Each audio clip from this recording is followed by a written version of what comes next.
Article 370 constitutional orders की नींव रखता है। 370 अगर संविधान में रखा हुआ है तो 370 अकेला नहीं है। चैप्टर नंबर 21 में ऐसे बहुत सारे राज्यों के लिए आर्टिकल्स दिए हुए हैं।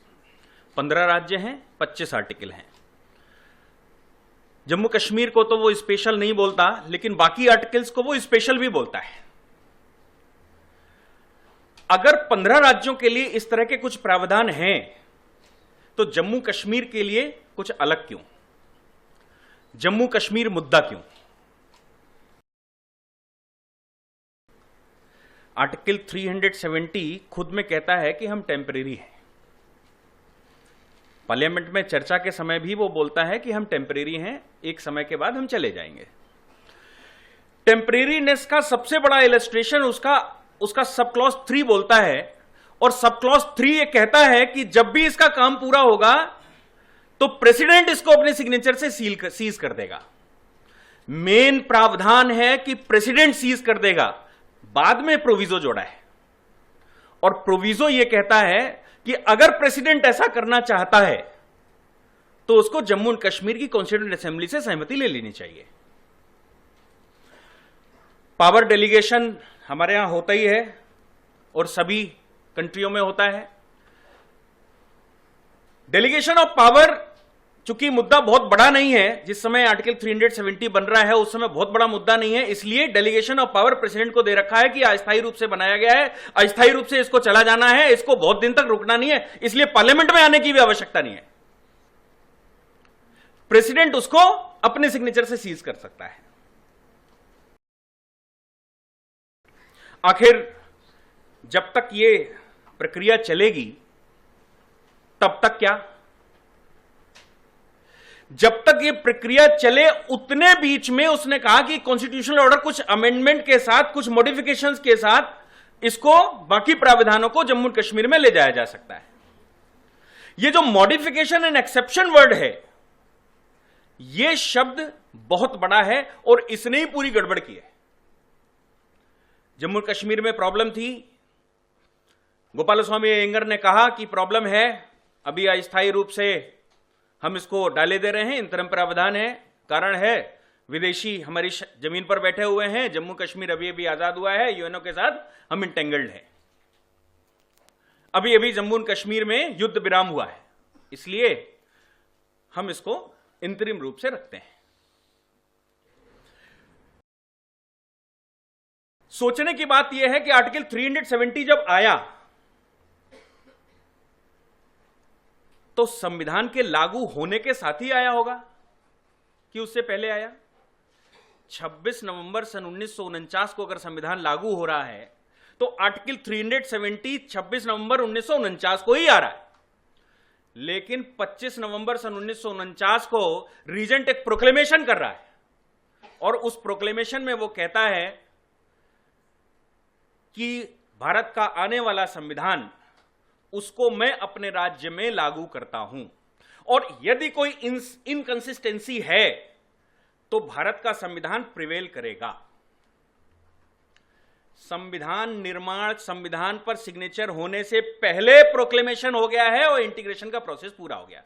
फिर हमको लगा कि प्रॉब्लम है, प्रॉब्लम होने की वजह से हमने 370 जैसे प्रावधान रखे और केवल जम्मू कश्मीर के लिए नहीं रखे, बहुत सारे राज्यों के लिए अलग अलग रखे।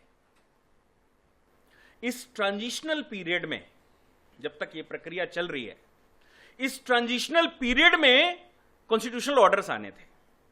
क्योंकि पावर प्रेसिडेंट को दे दी, प्रेसिडेंट को अगर पावर दे दी सीज करने की, मॉडिफिकेशन एक्सेप्शन की भी पावर प्रेसिडेंट को दे दी कि संविधान जाएगा तो मॉडिफिकेशन एक्सेप्शन के साथ जाएगा। अगर इसका इंटरप्रिटेशन करें तो क्या मॉडिफिकेशन एंड एक्सेप्शन का मतलब एडिशन ऑफ न्यू आर्टिकल्स भी होता है? मॉडिफिकेशन एंड एक्सेप्शन का मतलब क्या बेसिक स्ट्रक्चर के दायरे के बाहर मॉडिफिकेशन एंड एक्सेप्शन है? 1950 में एक कॉन्स्टिट्यूशनल ऑर्डर आया, उसने कुछ प्रावधान सीधे लागू कर दिए। 370 कहता है मॉडिफिकेशन एक्सेप्शन के साथ जाएंगे, रोकेंगे नहीं, जाएंगे। स्टेप बाय स्टेप जाएंगे, जैसे जैसे नॉर्मलाइजेशन होता जाएगा वैसे वैसे आर्टिकल्स जाएंगे, लेकिन अभी टेम्परेरीली अगर वहां पर कोई मॉडिफिकेशन की आवश्यकता है तो उस मॉडिफिकेशन के साथ जाएंगे, मॉडिफिकेशन के साथ जाएंगे। इसलिए 1950 में एक कॉन्स्टिट्यूशनल ऑर्डर आया, कुछ प्रावधान सीधे चले गए, बाकी को अभी जाना है। दूसरा कॉन्स्टिट्यूशनल ऑर्डर 1954 में आया। 1954 का जो ऑर्डर आया, उस ऑर्डर को आज भी हम पढ़ रहे हैं और 1950 के ऑर्डर को सुपरसीड करता है। 1954 का ऑर्डर, 1954 का ऑर्डर जो आर्टिकल्स 1950 में जम्मू कश्मीर जा चुके हैं उनको भी रोक देता है और कहता है नहीं नहीं, हम वी आर रीडिफाइनिंग। क्या आर्टिकल 370 कुछ इस प्रकार की पावर देता है कि जो आर्टिकल वहां पहुंच चुके हैं उनको भी रोका जा सकता है फ्यूचर में? 1954 के ऑर्डर में शुरुआत होती है सेकुलरिज्म से। प्रियम्बिल हमारे पास है, प्रियम्बिल में बहुत सारे वर्ड्स इस्तेमाल किए गए हैं। केशवानंद भारती का जजमेंट आया 1973 में, और केशवानंद भारती के जजमेंट में ऑनरेबल सुप्रीम कोर्ट की एक बड़ी बेंच, जो सबसे बड़ी बेंच आज तक की बैठी, उसने कहा संविधान में किसी भी प्रकार का परिवर्तन किया जा सकता है, लेकिन संविधान के बेसिक स्ट्रक्चर को परिवर्तित नहीं किया जा सकता, even by the parliament also. संविधान के अगर बेसिक स्ट्रक्चर को अमेंड नहीं किया जा सकता तो क्या इस बेसिक स्ट्रक्चर के बियॉन्ड मॉडिफिकेशन एंड एक्सेप्शंस का इस्तेमाल किया जा सकता है? क्या प्रेसिडेंट को इतनी पावर क्या मिल जाती है कि वो एक्सेप्शन मॉडिफिकेशन के नाम पर बेसिक स्ट्रक्चर को भी भंग कर दे? 1954 का ऑर्डर कुछ इस प्रकार की ही बात करता है। सेकुलरिज्म क्या भारतीय संविधान का बेसिक स्ट्रक्चर नहीं है? ऑनरेबल सुप्रीम कोर्ट ने कई एक केसेस में कहा secularism is the basic structure of the constitution. 1954 का जो ऑर्डर है वो शुरुआत यहीं से करता है। वो कहता है कि secularism and socialist it will not go to the Jammu and Kashmir. शुरुआत यहीं से कर दी, प्रियम्बिल में ही शुरुआत कर दी। क्या आर्टिकल 370 क्लॉज 1 इतनी पावर देता है या दे सकता है प्रेसिडेंट को कि वो सेकुलर या बेसिक स्ट्रक्चर को भी भंग कर दे? विडंबना हमारे देश की है कि जो होता रहा वो हो रहा है और अभी तक होता रहा, और हमने कभी उस पर ध्यान ही नहीं दिया कि उसमें हो क्या क्या रहा है। कॉन्स्टिट्यूशनल ऑर्डर के नाम पर क्या संविधान में परिवर्तन किया जा सकता है? आप जिस समय ऑर्डिनेंस पास करते हैं, ऑर्डिनेंस की अपनी एक प्रक्रिया है और ऑर्डिनेंस का अपना समय है। बहुत सारे ऑर्डिनेंस प्रेजेंट सरकार ने पास किए, उस पर कितना बवाल हो रहा पूरे देश में। ऑर्डिनेंस पास होने का मतलब, कोई ऑर्डिनेंस अगर प्रेसिडेंट पास करता है जो संवैधानिक पावर है आर्टिकल 123 में, उस पावर के बावजूद जिस दिन पार्लियामेंट बैठेगी उसके 6 हफ्ते के अंदर उसको पार्लियामेंट से रेटिफिकेशन चाहिए। लेकिन कॉन्स्टिट्यूशनल ऑर्डर सरकार पास करती है और वो पार्लियामेंट में ले जाने की भी आवश्यकता नहीं पड़ती और संविधान में संशोधन हो जाता है, और 60 वर्ष तक संविधान में लगातार संशोधन होते रहे, हो रहे हैं, और जो पहले हो गए वो आज भी हैं। सेकुलरिज्म के बाद जब जम्मू कश्मीर इंटीग्रल पार्ट हो गया, आर्टिकल 1 ने ऐसा बोल दिया कि Jammu and Kashmir is the integral part, Jammu and Kashmir की असेंबली ने बोल दिया इट्स एन इंटीग्रल पार्ट, तो आर्टिकल 3 क्यों नहीं लागू होगा? आर्टिकल 3 बाउंड्रीज में अमेंडमेंट कर सकता है, बाउंड्रीज में परिवर्तन कर सकता है।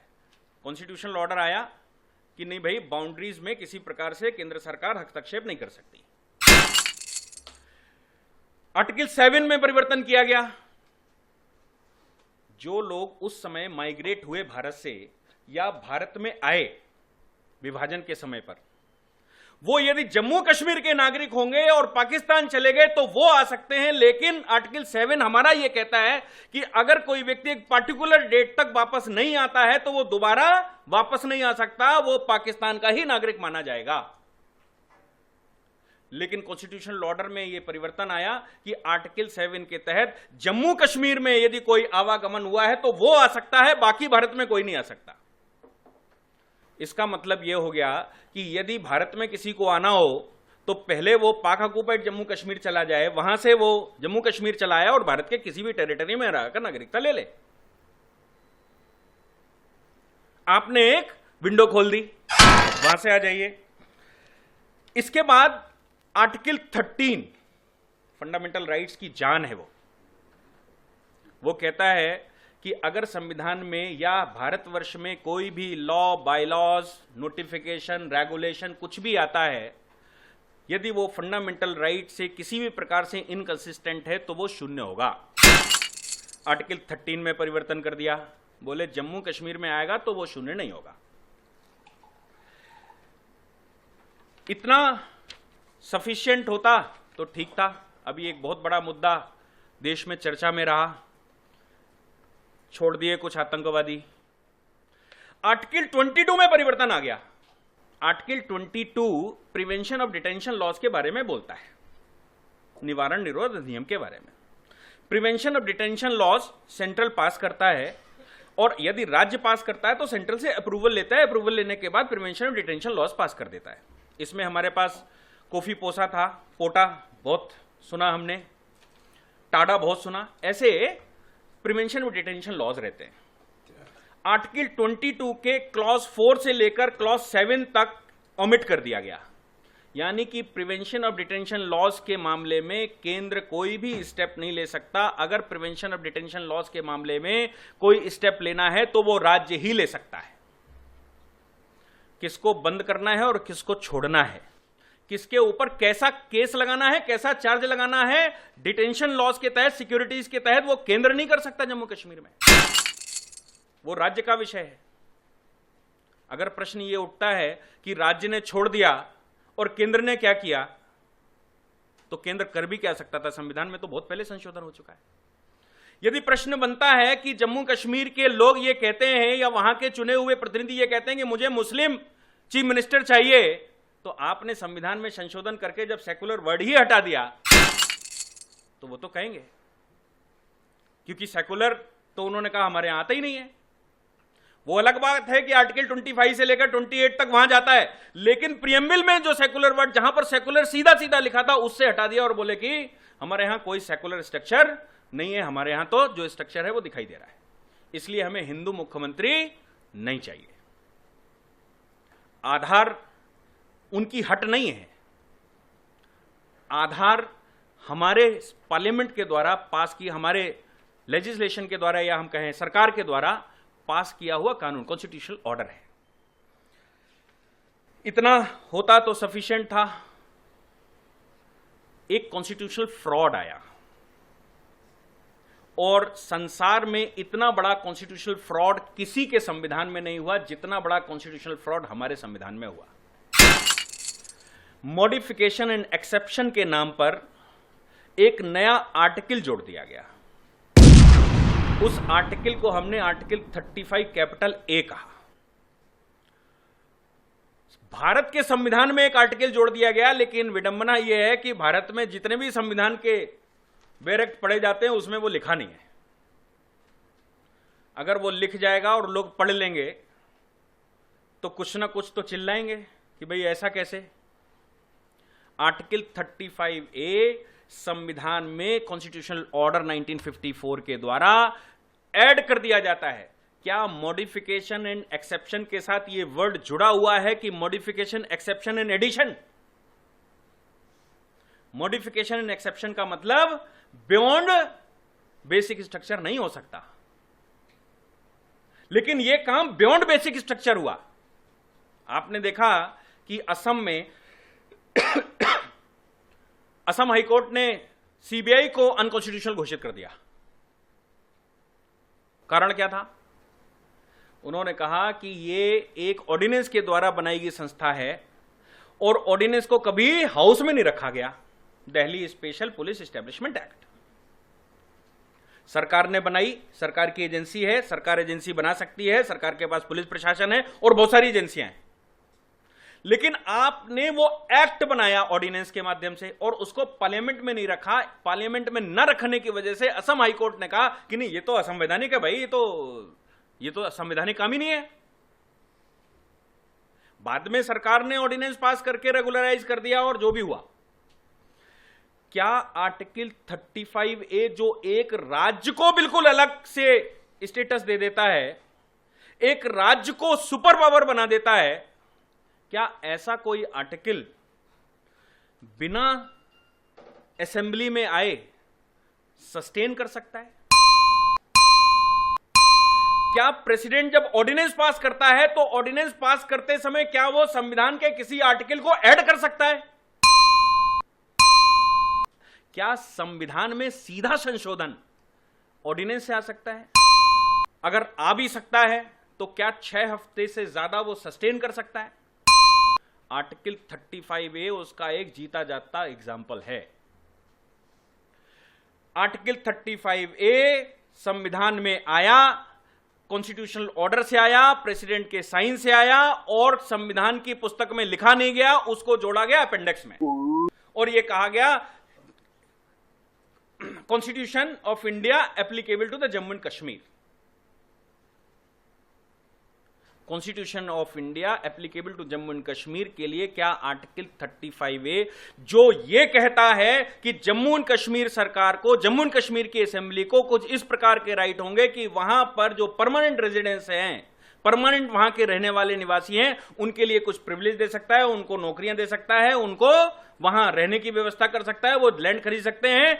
और अगर इसके अगेंस्ट में भारत की पार्लियामेंट किसी भी प्रकार का कोई कानून पास करती है तो वो असंवैधानिक होगा। इतनी बड़ी पावर इतने हल्के कॉन्स्टिट्यूशनल ऑर्डर से आपने दे दी। आर्टिकल 370 कहीं नहीं कहता कि आप जम्मू कश्मीर नहीं जा सकते। आर्टिकल 370 नहीं कहता कि भारत के नागरिकों और रेस्ट ऑफ इंडिया और जम्मू एंड कश्मीर के नागरिकों में कोई भेदभाव है। अगर कहीं भेदभाव है तो आर्टिकल 35A बोलता है कि भेदभाव है और जम्मू कश्मीर की असेंबली को यह राइट होगा कि वो ये कर सकती है और भारत की पार्लियामेंट अगर उस पर करती है तो वो शून्य होगा। क्या सॉवरेन अपनी पावर को इस हद तक डेलीगेट कर सकता है कि उसके अपने हाथ कट जाएं? आर्टिकल 35A राज्य को पावर डेलीगेट करता है और अपने हाथ काटता है और पार्लियामेंट को प्रिवेंट करता है। और सबसे बड़ी विडंबना क्या कि वो हमको पढ़ने को भी नहीं मिलता। 35A इतना बड़ा फ्रॉड संसार के किसी कॉन्स्टिट्यूशन में नहीं हुआ जितना बड़ा हमारे यहां हुआ।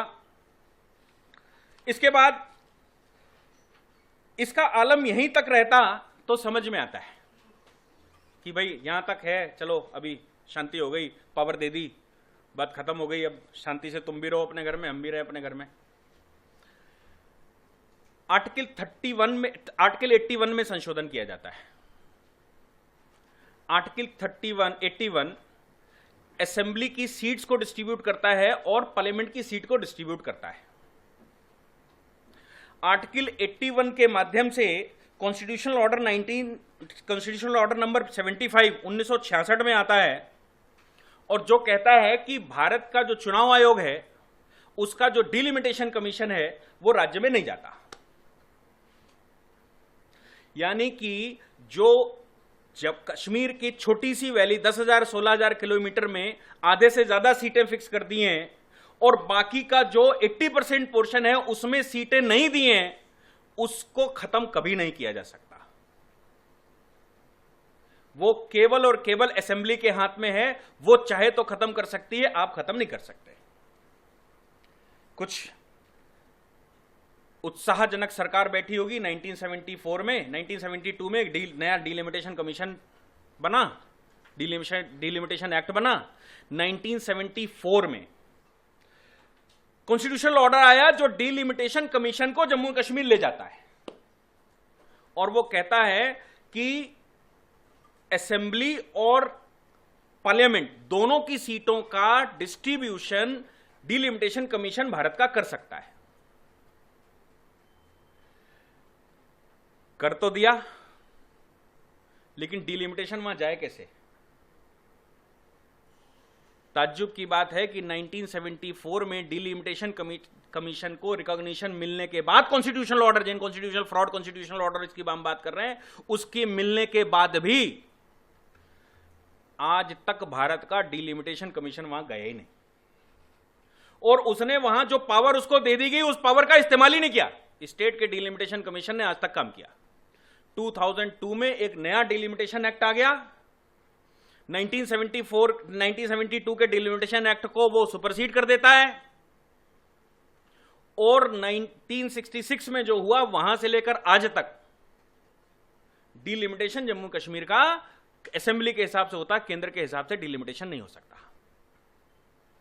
कॉन्स्टिट्यूशनल ऑर्डर पॉजिटिव होने के बावजूद एग्जीक्यूटिव मशीनरी ने कोई एक्शन नहीं लिया, और उसके बाद 2002 में नया डिलिमिटेशन लागू कर दिया। लेकिन article 81 applied to the Jammu and Kashmir आज भी यह कहता है कि 1972 का डिलिमिटेशन कमीशन वहां पर लागू है। प्रैक्टिकली डिलिमिटेशन कमीशन आज तक वहां गया ही नहीं। इसके बाद कुछ और ऑर्डर आए, और ऑर्डर्स पास होने की बात ठीक है, एक बार ऑर्डर पास हो जाता है, समझ में आता है कि भाई एक बार ऑर्डर पास हो गया, ये चीजें जाएंगी नहीं जाएंगी। सरकार कॉन्स्टिट्यूशनल ऑर्डर पास करते समय ये भूल ही गई कि हम पहले भी कर चुके हैं।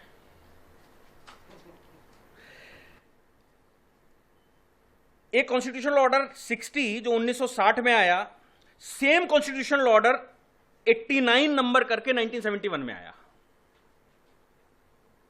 मतलब कॉन्स्टिट्यूशनल ऑर्डर नंबर 60 और constitutional order number 89 same terminology सरकार ने पास कर दी, प्रेसिडेंट ने साइन करके उसको लागू कर दिया। कहने का मतलब सरकार को यहां यह भी याद नहीं रहा कि हम क्या कर चुके हैं और क्या बाकी है और क्या क्या दे सकते हैं। उन्होंने कहा हो सकता है ना दिया हो तो फिर से कर देते हैं, चलो। तो सरकार 1960 में ऐसा करती है, फिर 1971 में फिर पास कर देती है, जिसमें कि वो कहता है कि जो स्टेट की असेंबली है, स्टेट का लेजिस्लेशन है, स्टेट का मशीनरी है, वो मशीनरी संविधान से भारतीय संविधान से नहीं चलेगी, वो जम्मू कश्मीर के संविधान से चलेगी। ऐसे ऑर्डर्स दो बार पास हुए। आर्टिकल 248 हम सभी जानते हैं ऑलमोस्ट कि केंद्र और राज्य में जो डिस्ट्रीब्यूशन ऑफ पावर हुआ है, उस डिस्ट्रीब्यूशन ऑफ पावर में अगर कोई बात छूट गई है, कोई कवर नहीं होती, तो रेजिडुअरी पावर केंद्र के पास रहती है। केंद्र सरकार उस पर कानून बनाने का अधिकार रखती है। 248 में यह संशोधन किया गया और कहा गया कि residuary power will goes to the state. जिन विषयों पर केंद्र और राज्य दोनों शांत हैं, उस पर केंद्र को विधि बनाने का अधिकार नहीं होगा, उस पर राज्य को विधि बनाने का अधिकार होगा। अब चूंकि राज्य को विधि बनाने का अधिकार होगा तो सरकार तो बड़े चक्कर में आ गई होगी, टेररिस्ट एक्टिविटी और बहुत सारे चीजें हैं, वहां बॉर्डर इश्यूज हैं, तो सरकार को उस पर फिर एक नया कॉन्स्टिट्यूशनल ऑर्डर नंबर 129 लागू करना पड़ा 1986 में, जिसमें उसने कहा नहीं भाई, टेररिस्ट एक्टिविटीज के लिए, फोर्सेस के लिए, बॉर्डर इश्यूज के लिए, एक्सटर्नल अफेयर्स के लिए रेजिडुअरी पावर केंद्र में आती है, बाकी सबके लिए राज्य में जाती है। कॉन्स्टिट्यूशनल ऑर्डर पास करते समय यह भी भूल गए कि अगर आप इंस्ट्रूमेंट ऑफ एक्सेशन पे ही टिक जाएं तो उस पर भी जो विषय हैं वो भी दे डाले। कॉन्स्टिट्यूशनल ऑर्डर्स का यह परिणाम है। एक बहुत विचित्र कॉन्स्टिट्यूशनल ऑर्डर आया आर्टिकल 368 में। हम जानते हैं केशवानंद भारती के केस में ऑनरेबल सुप्रीम कोर्ट की बड़ी बेंच ने कहा कि आर्टिकल 368 के माध्यम से पूरे संविधान में संशोधन किया जा सकता है, including fundamental right and preamble, लेकिन उसका बेसिक स्ट्रक्चर चेंज नहीं किया जा सकता, लेकिन बाकी पूरे के पूरे संविधान को संशोधित किया जा सकता है। मामला फंस गया था, क्या फंडामेंटल राइट्स को भी संशोधित किया जा सकता है? चूंकि फंडामेंटल राइट को संशोधित करना मतलब अगेंस्ट फंडामेंटल राइट हो गया, और अगेंस्ट फंडामेंटल राइट है तो क्या उसको संशोधित किया जा सकता है? यह विषय कोर्ट में फंस गया, तो बड़ी बेंच बिठानी पड़ी। बड़ी बेंच ने उसमें कहा कि भाई आप बेसिक स्ट्रक्चर नहीं चेंज कर सकते, आर्टिकल 368 उस समय तक यानी कि 1973 में यह कहता है कि आर्टिकल 370 को भी संशोधित कर सकता है। यह सुप्रीम कोर्ट की बड़ी बेंच कह रही है, क्योंकि article 370 is the part of constitution, और वो कहता है पूरे कॉन्स्टिट्यूशन को संशोधित किया जा सकता है। इसके बाद एक कॉन्स्टिट्यूशनल ऑर्डर आ गया, उस कॉन्स्टिट्यूशनल ऑर्डर से क्लॉज 4 जोड़ दिया गया। कॉन्स्टिट्यूशनल ऑर्डर नंबर 101 1975, 73 में जजमेंट आया, 75 में जोड़ दिया। और उस कॉन्स्टिट्यूशनल ऑर्डर से कहा गया कि आर्टिकल 368 के कोई भी प्रावधान जम्मू और कश्मीर पर लागू नहीं होते। यानी कि सुप्रीम कोर्ट का जो ऑर्डर है बड़ी बेंच का, उस ऑर्डर को सुपरसीड कर गया कॉन्स्टिट्यूशनल ऑर्डर नंबर 101, और कहता है कि वो जम्मू कश्मीर पर लागू नहीं होते। समस्या यह आती है कि जब आप सुप्रीम कोर्ट का कुछ पावर कन्फर करते हैं, आप फंडामेंटल राइट्स की जिस समय बात करते हैं उस समय कहते हैं आर्टिकल 32 जा सकता है, यानी कि फंडामेंटल राइट को एक्सेस करना हो तो जम्मू एंड कश्मीर के लोग सुप्रीम कोर्ट आ सकते हैं। सुप्रीम कोर्ट में आने की पावर आर्टिकल 32 बोलता है, लेकिन सुप्रीम कोर्ट पावर इशू करे यह आर्टिकल 139 कहता है कि supreme court can issue the writs, और आर्टिकल 139 ओमिट कर दिया जाता है। यानी कि वहां की जनता सुप्रीम कोर्ट तो आ सकती है आर्टिकल 32 को लेकर, लेकिन सुप्रीम कोर्ट उस पर ऑर्डर पास नहीं कर सकता, क्योंकि रिट इशू करने की पावर उसकी छीन ली गई है। क्या आप सोच सकते हैं कि मेरे पास कोई आए, मेरे पास मिलने का तो अधिकार हो, लेकिन मैं उसको कुछ बोल नहीं सकता। मैं क्या करूंगा, उसकी बात सुन लूंगा, सुनने के बाद कहूंगा वाह भाई वाह, तुम बहुत अच्छा कराए, तुम बहुत अच्छे आदमी हो, तुम्हारा कष्ट है मैं समझता हूं, लेकिन भाई तू जा, मैं कुछ कर नहीं सकता। आर्टिकल 139 को ओमिट कर दिया। कॉन्स्टिट्यूशनल ऑर्डर्स में ये मैंने कुछ बड़े इलस्ट्रेशंस बताए, ऐसे 100 से ऊपर ऑर्डर्स आए जो कॉन्स्टिट्यूशन में आ गए और उनकी चर्चा भारत के किसी कोने में नहीं हुई और संविधान में रखा भी नहीं गया, लिखा भी नहीं गया। क्या आर्टिकल 370 इतनी पावर देता है कि वो आर्टिकल 368 को सुपरसीड कर जाए?